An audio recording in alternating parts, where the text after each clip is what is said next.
ఇక మంత్రి పొంగులేటి శ్రీనివాసరెడ్డి ఎమోషనల్ అయ్యారు. తనను ఎన్నో ఇబ్బందులకు గురి చేశారని, అప్పుడు తాను ఎమోషనల్ కాలేదు అన్నారు. అప్పుడే ఎమోషనల్ అయితే అభిమానులు బాధపడేవారని గుర్తు చేశారు. ఇప్పుడు ఇందిరమ్మ రాజ్యం వచ్చిందన్న పొంగులేటి ప్రజాప్రతినిధులను స్వేచ్ఛగా కలుసుకోవచ్చని అన్నారు. రాష్ట్రంలో ఒక ప్రధానమైన మంత్రులు చాలా ఉన్నతమైన స్థానంలో ఉన్నారు. ఇంతమందిలో ఈ రోజు ఎందుకు ఎమోషనల్ అయ్యానంటే ఆ రోజైతే దానికి అర్థం లేదు. ఈ రోజైతే ఆ ఎమోషనల్ కి అర్థమేందో మీరందరూ గ్రహిస్తారని ఇక్కడ అయ్యా.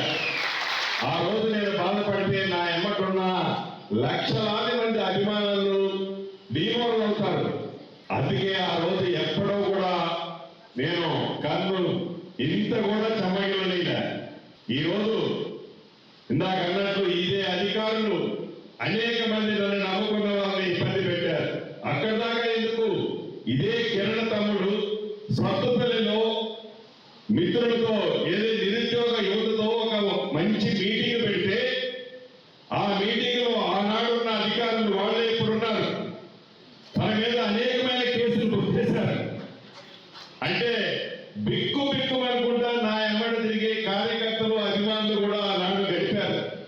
ఈనాడు నాకు పదవి వచ్చింది, ఈనాడు మన రాజ్యం వచ్చింది, ఈనాడు ఇందిరమ్మ ప్రభుత్వం వచ్చింది. ఇందిరమ్మ ప్రభుత్వంలో స్వేచ్ఛమైన గాలి పీల్చుకుంటున్నారు. స్వేచ్ఛగా మనందరం అరాచకత్వం ఉండదు, మనసులను నొప్పించేది ఉండదు. మంచి పరిపాలన, స్వేచ్ఛ, ప్రతి ఒక్క వ్యక్తి స్వచ్ఛందంగా